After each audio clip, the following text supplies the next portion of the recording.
Office থেকে এসে আমার উনি হাতে একটা প্যাকেট ধরিয়ে দিল। তো আমি ফার্স্টে ভেবেছি যে আমার জন্য হয়তো কোনো গিফট, তো আমার জন্য কিছু কিনে এনেছে। তারপর তারপর আমি ওনাকে জিজ্ঞেস করছি এটা কি বলে কি না আমার অফিসের কলিগ আমাকে গিফট করেছে। তো উনি কিছুদিন আগে নাকি কলিগ শ্রীলঙ্কায় গিয়েছিল, তো শ্রীলঙ্কা থেকে ওনার জন্য একটা গিফট নিয়ে এসেছে।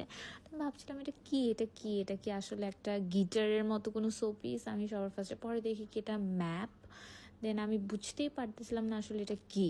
ফার্স্টে আমি ভেবেছি গিটার টাইপের কোনো শোপিস।